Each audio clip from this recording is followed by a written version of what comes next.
Quiero que se pongan de pie porque quiero hacer una oración para luego dar lectura bíblica al texto tema que tienen.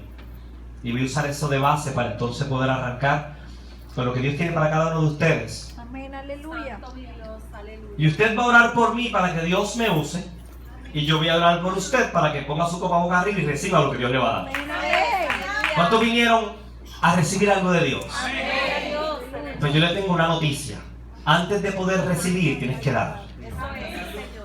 Y si adoraste en medio de los cánticos, si adoraste en medio de la música, le estabas dando a Dios primero. Amén, amén. Si no lo hiciste, tienes un problema. Porque yo siempre he dicho que la adoración y el cántico y la expresión de adoración delante de Dios es como el aceite en la vianda. ¿Cuántos te han tratado de comer un canto de vianda sin aceite? Que se engancha aquí y no quiere bajar. Pero cuando tú coges la viandita y la majas bien y le echas aceitito, eso baja suavecito. Cuando tú adoras, lo que Dios te tiene que decir baja suave. Aleluya. Cuando no, lo que Dios te tiene que decir te va a doler. Santo. Se te va a trancar aquí y no vas a poderlo bajar. Santo, eres Dios. Así que siempre dele a Dios primero, Amén. para cuando le toque recibir. Señor, te doy gracias por tu gran amor. Te doy gracias por tu presencia, porque estás en este lugar desde el primero que entró. Nosotros cargamos tu presencia. Gracias. Y sabemos que estás aquí y que quieres ungir, quieres tocar, quieres hablar, quieres hacer tu voluntad en cada uno de los que estamos en este lugar. Te pido de manera especial que las copas de cada uno de los que hemos llegado a este lugar esté totalmente vacía de lo que no te agrada, totalmente vacía de lo que no necesitamos, y que hoy tú la llenes con tu poder, que hoy tú la llenes con tu gracia, que hoy tú la llenes con tu majestad, que hoy tú la llenes con tu voluntad en medio de nosotros. Gracias porque siempre has tenido misericordia. Tu palabra enseña que tus misericordias son nuevas cada mañana. Gracias por eso. Tu palabra enseña que tu amor es inagotable. Gracias por eso. Tu palabra enseña que tú pagaste el precio que nosotros no podíamos pagar. Gracias por eso. Y te doy gracias por lo que todavía falta por hacer. En el nombre poderoso de Jesús. Amén. Dios es fiel. Vamos a buscar nuestras Biblias antes que se sienten. Romanos 12, que es el texto que tenemos clave.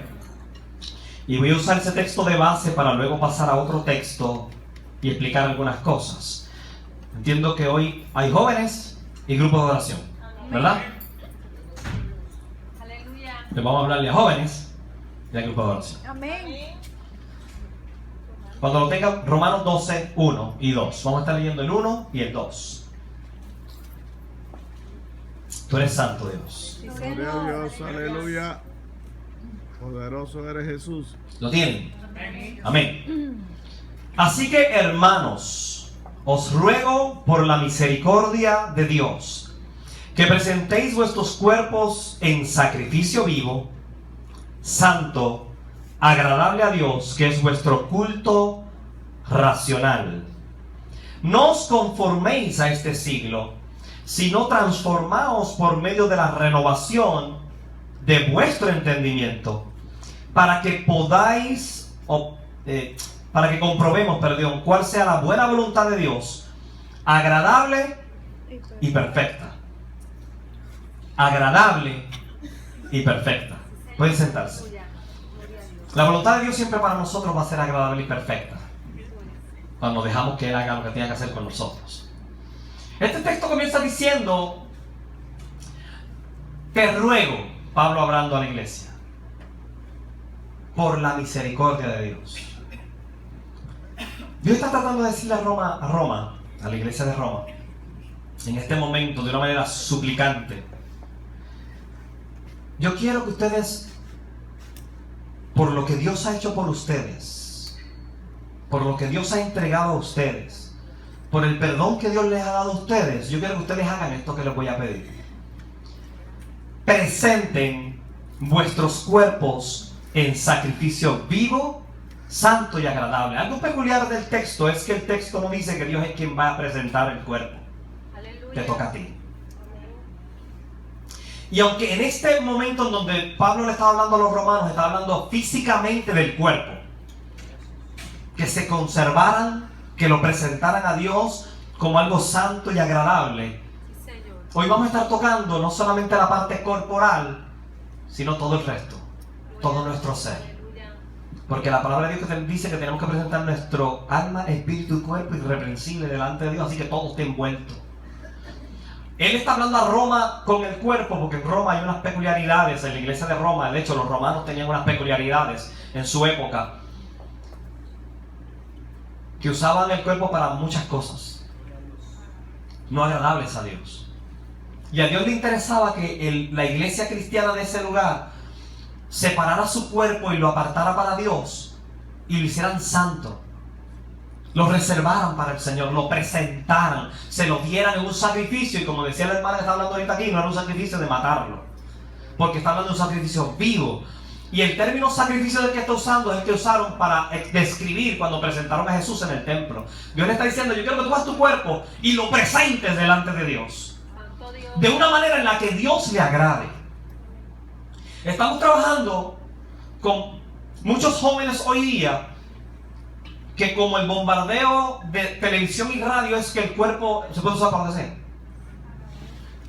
De hecho, con esto de la perspectiva de género que están tratando de introducir a las escuelas, es que tú puedas tener la capacidad de averiguarlo todo, probarlo todo para después decidir qué quieres hacer.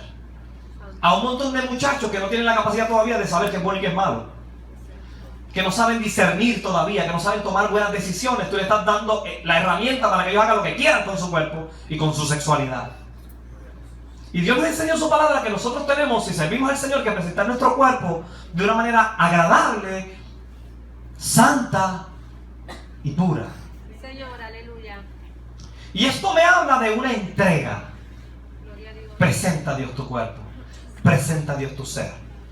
Y para hablarte de entrega, yo te quiero llevar a Juan 4.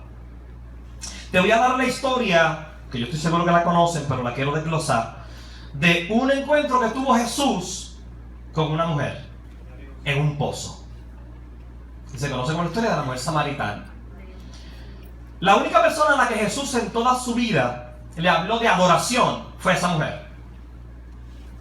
Dios habló de muchísimas cosas, pero a quien se dirigió para hablarle lo que era la verdadera adoración fue esta muchacha que se encontró en el pozo, esta mujer que se encontró en el pozo.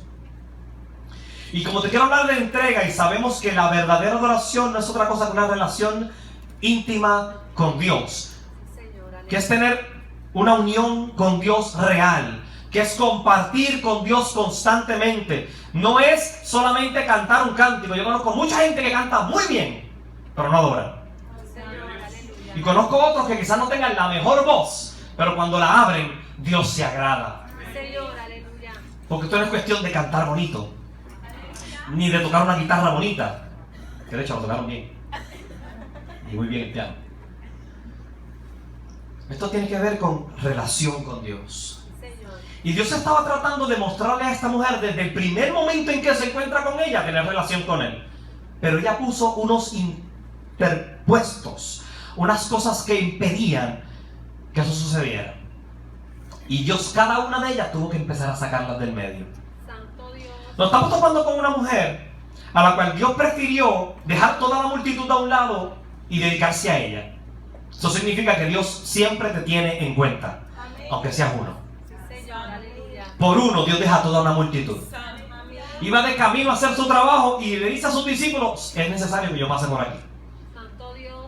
Y se para en el pozo a las 12 del mediodía, donde el sol estaba encendido, todo su apogeo, a esperar, porque era necesario que estuviera allí. Y llega esta mujer a sacar agua del pozo a la hora donde nadie lo hacía. Posiblemente no quería que nadie hablara con ella, posiblemente no quería que la juzgaran, posiblemente no quería que escuchar comentarios o bullying. Santo Dios. Prefería estar en un momento donde nadie estuviera y sacar agua. Y ahí se topó con un judío, Señor, aleluya. una raza con la cual los samaritanos no se llevaban. Y está ese hombre ahí parado, y ella simplemente empezó a sacar agua. Y Dios empezó a hacer el primer acercamiento de intimidad. Dame agua. Porque todo el tiempo Dios lo que busca es una relación con nosotros. Amén. Aleluya. Adoración. Amén. Gloria a Dios. dame agua. Y ella puso el primer obstáculo. Tú no puedes hablar conmigo. Tú eres judío, yo soy samaritana y no nos llevamos. Santo Dios. Alabado Dios. Nosotros hacemos lo mismo con Dios.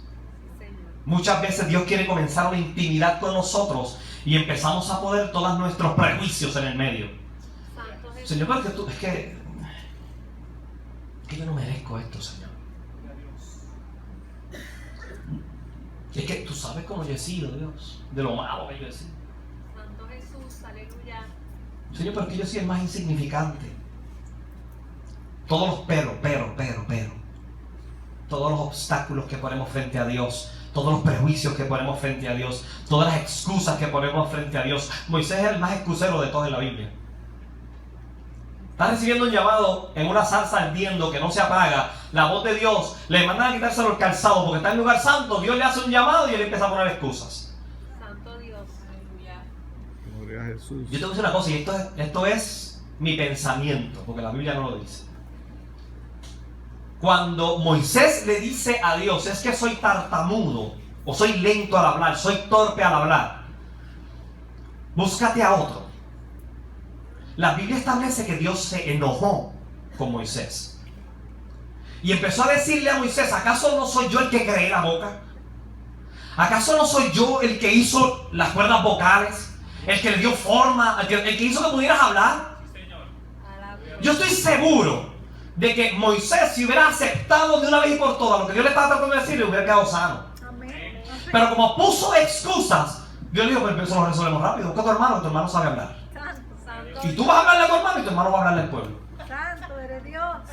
Si había un milagro en el medio, él lo paró. Al que hizo la voz, al que hizo la boca, al que permite que hablemos, él le dijo, yo no sé hablar. Aleluya. Santo Dios. Y esta mujer está poniendo todas sus excusas, todos sus prejuicios entre medio. Tú eres judío, yo soy samaritano, no podemos estar juntos.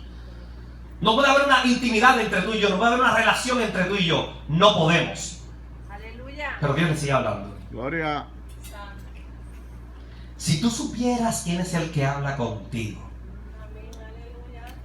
tú me pedirías a mí agua. Señor, eso Y es. yo te daría a ti agua de vida. Amén. Aleluya. Y aparece el segundo obstáculo. Nuestras limitaciones físicas. Pero ¿con qué tú lo vas a sacar si tú no tienes con qué bajar allá abajo? ¿Tú no tienes un candungo para sacar de allá abajo agua? Pensando en todo físico. Tú no puedes hacer eso. ¿Con qué? Pensando en el agua física. Amén. Aleluya. La segunda vez que Dios trata de hacer relación y el segundo obstáculo. Todas las limitaciones. Tú no puedes. No tienes con qué sacarla. Gloria a El Dios. tercer intento de relación con la muchacha. Alabado Dios. Aleluya.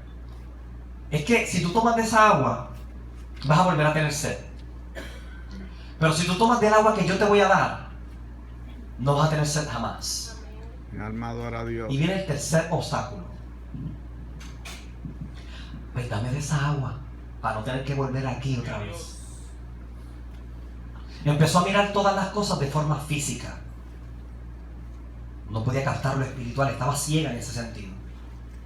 Dios le está hablando de algo que es espiritual y ella entiende que era algo físico, un agua que no voy a volver a tener sed. Perfecto, dame de esa agua porque así evito tener que venir aquí a esta hora.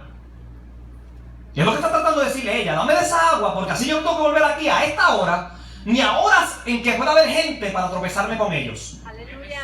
Ayúdame a evitar mi dolor. Así que dame de esa agua. Poderoso Dios. Vive Dios.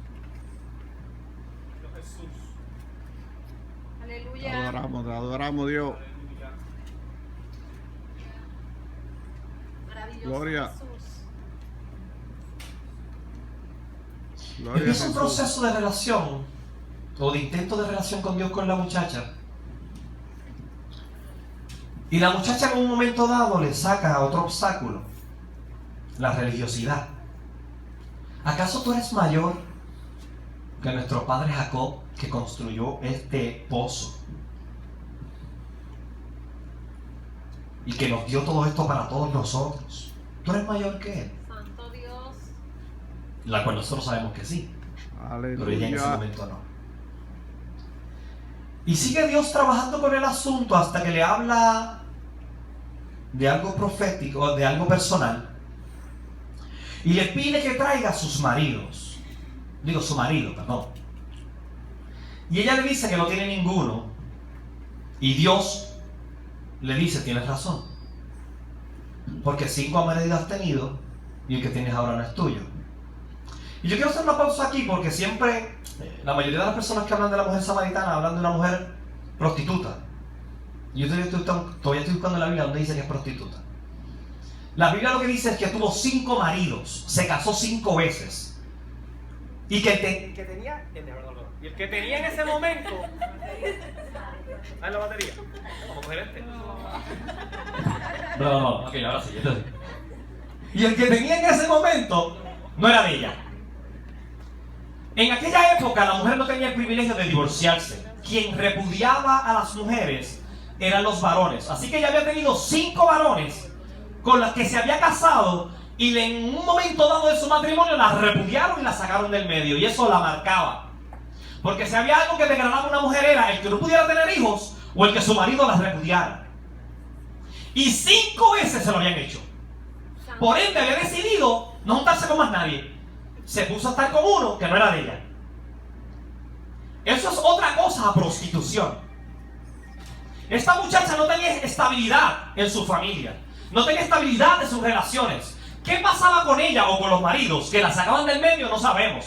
Pero algo había que hacía que los varones la repudiaran y ahora no quisiera tener ninguna relación ni ningún compromiso. Prefiero estar con alguien que no sea amigo. Aleluya, amén. Mucha gente hace eso. Quizás no con una mujer física o con un hombre físico. Entendemos que nos ha ido mal en la vida en diferentes cosas y preferimos no tener más compromisos con Dios. Porque es que Dios no me ayudó cuando necesitaba esto. O Dios no me ayudó cuando yo lo necesitaba en esta parte. O yo no sé, o esto pasó, pero no se supone que hubiera pasado. Entonces preferimos no tener más ninguna relación con Dios. Santo Dios. Prefiero mantenerme al margen. No queremos nada más. De hecho, la palabra que utilizan en la palabra para describir maridos es la misma palabra que sale de la raíz de dioses. Dios de forma espiritual le estaba diciendo también a Samaria a través de la mujer: 5 dioses extraños han tenido y el que tienes ahora no es mío. Aleluya. Porque Samaria tenía una peculiaridad y que adoraban otros dioses adicionales a Jehová. Y la historia cuenta que habían 5. Y el que tenían en esa época no era Dios. Aleluya. Así que le está hablando de 2 formas. Espiritualmente le está diciendo, está siendo adúltera con Dios. Y en segundo lugar le está diciendo, tú tienes una inestabilidad la cual yo necesito resolver. Cuando ella escucha que Dios le dice, tuviste 5 y el que tienes ahora no es tuyo, hizo lo que hace la mayoría de la gente cuando se confrontan con Dios: cambian el tema. Santo Y empezó a hablar de otra cosa. Mira, yo creo que tú eres un profeta. Dime dónde se tiene que adorar. Los judíos dicen que allá y nosotros decimos que acá. ¿Dónde? Qué fácil es así. Aleluya. Cuando Dios te confronta a cambiar el tema. Cuando Dios quiere intimidar contigo, pero para poder tener una buena intimidad tiene que sacar cosas a la luz. Cambiamos el tema. Santo Dios, aleluya. Dios quiere que te presentes, y estamos cambiando la palabra cuerpo, todo mi ser, a Dios como un sacrificio vivo. Tiene que haber una entrega total, y la entrega total tiene que sacar cosas del medio. Amén. Señor. La entrega total tiene que extirpar de tu vida lo que impide que tú te acerques a Dios. Esta mujer estaba sacando cada uno de sus obstáculos y Dios se los estaba sacando del medio. Eso es, aleluya. Cambió el tema y empezó a hablar de adoración. ¿Dónde debemos adorar? Los religiosos, rápido. ¿Dónde? Los judíos dicen una cosa, los samaritanos dicen otra. Dime dónde. Porque tú pareces un profeta, acabas de decirme algo que nadie sabía de mí. Vive Dios santo. Dios sigue el proceso de intimidad con la muchacha y empieza a enseñarle lo que era adoración. Pero fíjense que le dijo algo bien peculiar. Le dice: ustedes los samaritanos adoran lo que no saben. Santo Dios, aleluya. Adoramos Los Dios. judíos adoran lo que saben porque la salvación viene de los judíos. ¿Qué le está queriendo decir a ella? ¿Que ustedes los samaritanos no sirven para nada? No, eso no es lo que Dios estaba queriendo decirle. Dios le estaba tratando de hacer entender que hay personas que dicen que adoran, pero no saben lo que hacen. Santo Aleluya. Porque Gloria. como la adoración es un estilo de vida, la adoración es una relación con Dios, en tu diario vivir tú tienes que adorar. Santo. Con lo que haces día a día tienes que adorar. Si lo que haces día a día no le agrada a Dios, cuando vengas aquí, cojas un micrófono y cantes 3 cosas bonitas, no está siendo acorde tu canción con tu vida, por ende no hay agrado. Santo. Poderoso eres Aleluya. Dios. Vive Dios. Nosotros como jóvenes, y me incluí con toda premeditación y alevosía, porque si ella dijo que es joven, yo también. Amén. Yo soy un joven con un par de años de experiencia. Claro, somos jóvenes todos. Amén. ¿Cuántos son jóvenes? Los jóvenes tenemos que aprender desde pequeños a adorar a Dios. Y adorar a Dios, como tiene que ver con una relación con Dios, tú tienes que empezar a hacer todas las cosas que hagan falta para acercarte a Dios. Miren, cuando mi padre quiso que yo aprendiera a orar, yo era un muchachito, somos 2 hermanos nada más. Yo soy el mayor, yo tengo 41 años, por eso le digo soy joven con un par de edad. Parezco de 25, por favor, gracias. Aleluya. Mi hermano menor tiene 2 años menos que yo, pero se ve más grande que yo, más ancho que yo, más trigueño que yo y más viejo que yo se ve también. Eso no cabe duda.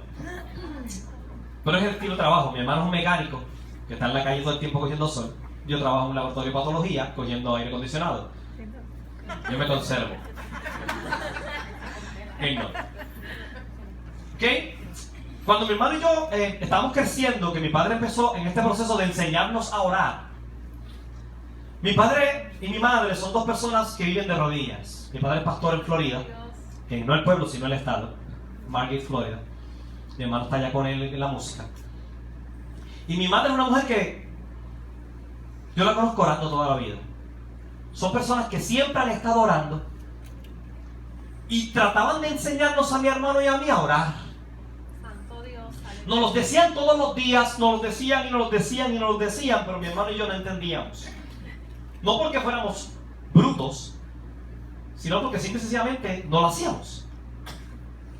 Llegó un momento dado donde mi padre se metió en el cuarto, en su cámara secreta con Dios, en su war room, cuarto de guerra, y empezó a preguntarle a Dios: ¿qué pasa con mis hijos que yo trato de enseñarles a orar?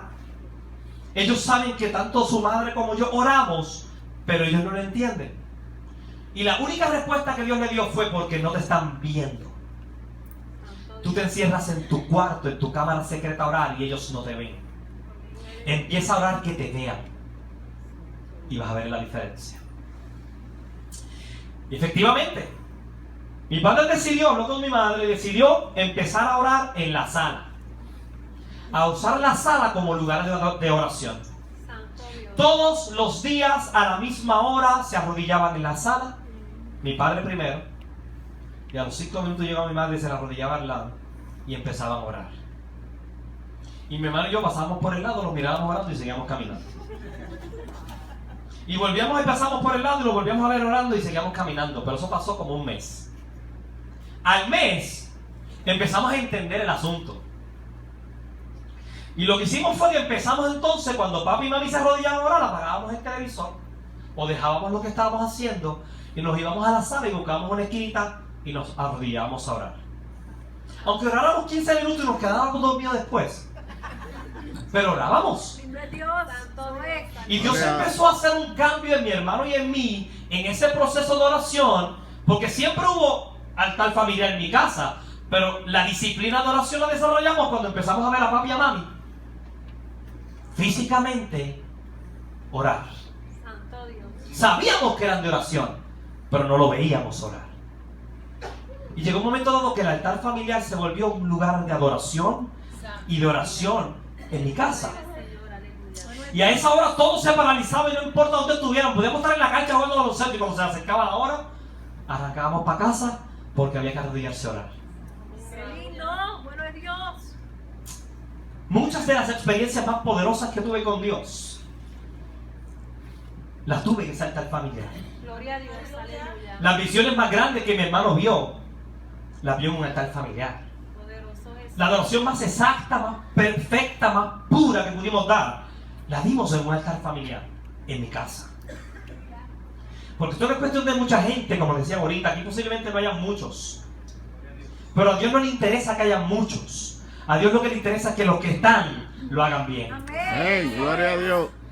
Y el grupito de 4 que habíamos en mi casa, vimos como Dios perdonó muchas cosas. Vimos como Dios arreglaba relaciones entre padres e hijos, mi hermano, mi papá, yo, mi mamá. Porque dentro de la familia suceden muchas cosas. Hay roces. Mientras hayan hijos y padres, los hijos van a decir que los padres son anticuados y los padres van a decir que los hijos son unos irreverentes, unos malcriados. Y siempre van a haber conflictos. Pero esos conflictos en un altar familiar se quedan. Cuando se está en el altar familiar, Dios empieza a sacar las cosas que tiene que sacar del medio y arregla relaciones entre padres e hijos. Amén. Amén. Amén.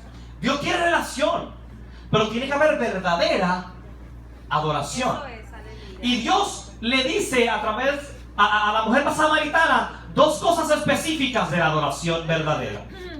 Primero, tiene que ser en espíritu. Y segundo, en verdad. Y antes de hablar eso, dice que el Padre está buscando verdaderos adoradores. Eso significa que hay adoradores que no son verdaderos, que fingen adoración, que aparentan adoración, pero no son. Gloria a Dios. Esas 2 características las voy a tratar de resumir hacer lo más resumido posible. Porque le estoy hablando de una carpeta que es de 3 meses de clase y voy a tratar de hacerlo en 2 horas. O 5, dependiendo de lo que usted me permita. No, mentira. Eso no lo hago. La primera palabra es espíritu.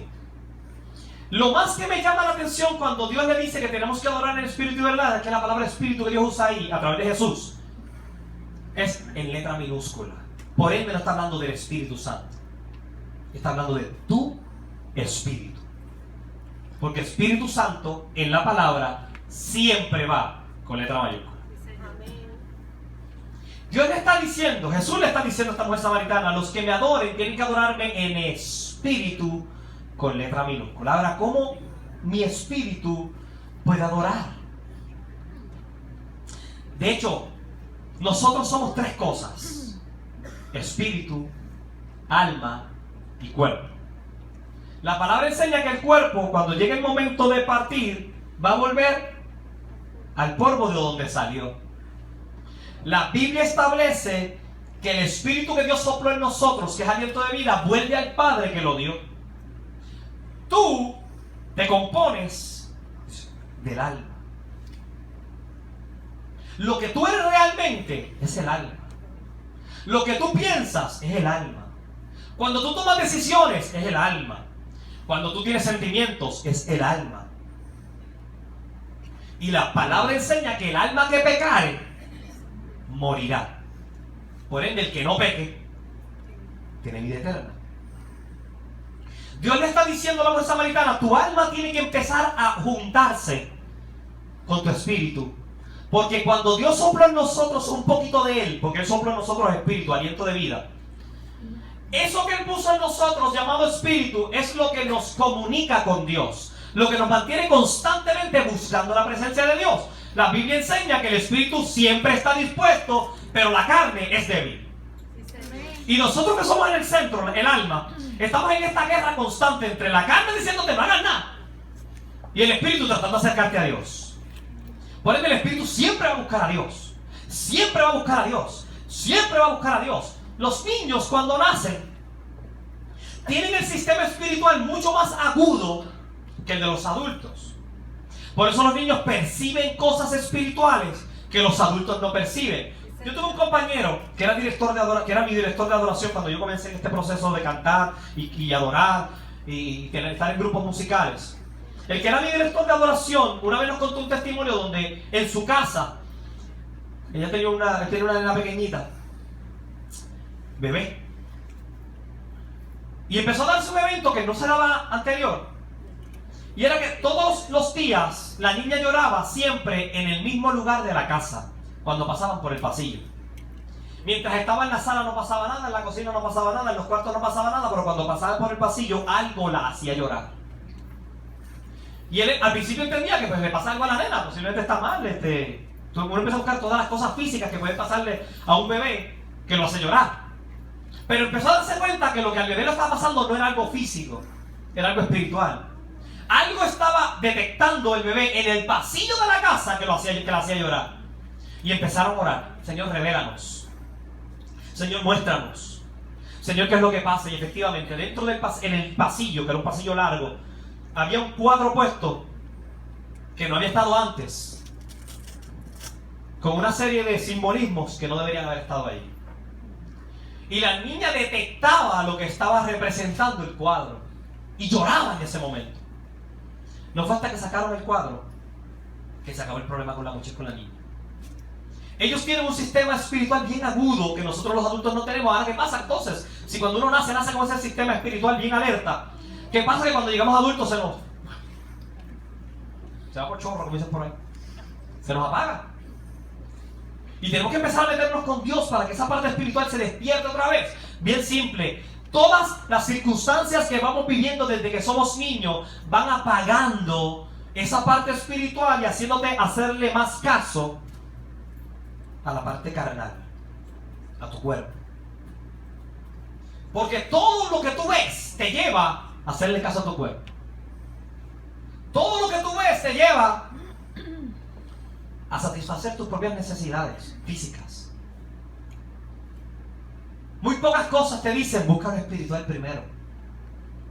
Busca a Dios. La palabra enseña, busca primeramente el reino de Dios y su justicia, y todas las demás cosas serán añadidas. Pero la gente de hoy día prefiere buscar las demás cosas y olvidarse del reino de Dios y su justicia.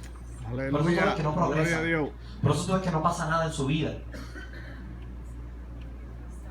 Dios está buscando adoradores que sean capaces de unir su espíritu con el espíritu de Dios y hacerlo uno. Y entonces va a comenzar un proceso totalmente diferente en tu vida.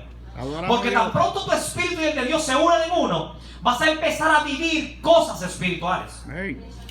Volvemos, adoración es estilo de vida. Adoración es relación con Dios. Así que mi diario vivir tiene que ser un diario vivir espiritual, no carnal. Aleluya. Tenemos que vivir con nuestros sentidos espirituales totalmente alertas, pendientes a qué Dios quiere hacer y cuándo. Porque les voy a decir una cosa, Dios siempre quiere hacer algo. En donde quiera que tú te metas, donde quiera que tú estés parado, donde quiera que tú estés situado, Dios tiene algo que hacer ahí contigo. Santo. En tu trabajo, Dios tiene trabajo que hacer. ¿Y sabes a quién va a usar? A ti. Amén. Si estás en la escuela, Dios tiene algo que hacer en la escuela. ¿Y saben a quién Dios va a usar? A ustedes. Soy. No me va a usar a mí en la escuela tuya. Es a ti. Gloria. Como les dije ahorita, yo trabajo en un laboratorio de patología. No les voy a decir lo que hago allí porque a mucha gente no le gusta. Pero trabajo con tejido humano. En el trabajo que yo tenía anterior, que era el mismo campo, pero en un laboratorio diferente, sucedieron una serie de cosas que no tienen nada malo, simplemente cosas laborales, que hicieron que yo empezara a buscar trabajo en otro lugar. Yo había entrado ahí luego de un cierre de compañía que yo había tenido. Yo trabajaba en el Hospital Auxilio Mutuo, en el área de patología. Y mientras trabajaba en el hospital, como éramos una empresa que era subcontratada, el hospital cambió la empresa y nuestra empresa cerró. Después de 8 años de trabajo y 8 años de un montón de cosas, nos quedamos sin nada. Nos avisan que en noviembre 15 se detenía el trabajo, se acababa todo, y en octubre 27 me había nacido el tercer nene. Y el sueldo más grande era el mío. Pero como nosotros ya habíamos vivido experiencias, porque cuando tú creces en el Señor aprendes a depender de Dios. Cuando compramos casa, cuando nosotros habíamos comprado casa, 6 meses después de comprar la casa, mi esposa perdió el trabajo. En este momento estamos teniendo el tercer hijo y me toca a mí soltar el trabajo. Y en un año cuando mi esposa estuvo sin trabajo, buscando trabajo por todos lados y no aparecía, aparentemente alegadamente Dios tenía algo especial para ella, que después apareció. Porque todo lo que tenemos que hacer es esperar en Dios. Ese año yo calculaba matemáticamente lo que entraba a la casa y lo que teníamos en deudas. Y matemáticamente no había forma de yo cubrir todas las deudas. Pero nunca en un año se terminó un mes sin pagarse todo. Aleluya. Ah. Gloria a Y Dios. dándole a Dios lo de Dios primero. Aleluya. Porque no es cuestión de darle a Dios cuando tengo mucho. Cuando tienes poco es que tienes que aprender a darle. Hey. Nunca le fallamos a Dios, Dios nunca nos falló a nosotros. Y vimos provisión de Dios por todo un año, mientras mi esposa lo que recibía de desempleo, tú sabes lo que es desempleo, alguna chavería para que tú trates de pasar el mes. Pues en este momento estamos teniendo el tercer nene en octubre y en noviembre nos anuncian me anuncian que el trabajo se va. Y yo lo único que digo, Señor, tú sabes todas las cosas, dependemos de ti, el sueldo grande era el mío. Pero si tu voluntad es esta, perfecto. Vivir en adoración. A Job le quitaron todo y adoró. Hey. ¿Qué tú haces cuando te quitan las cosas? Amén, aleluya. Gloria. Porque siempre va el momento donde te van a quitar algo. Santo. Y la mayoría de las veces es algo de lo que dependes. O algo que amas. O algo que te gusta mucho. Porque Job perdió todas las anteriores. Sus propiedades, sus ganados, sus terrenos y sus hijos. 24 horas. ¿Tú sabes lo que es en 24 horas que te lleguen todas las noticias a la misma vez? Y lo único que salió de la boca de Job fue: Dios dio, Dios quitó, sea el nombre de Jehová bendito. Eso es vivir en adoración. Alabado Dios. Eso es vivir en el Espíritu. Y cuando nos anuncian la noticia, yo digo a mi esposa, pues vamos, fíjate, yo siempre he querido, a mí me encanta cocinar. Mi esposa tiene esa bendición. Yo les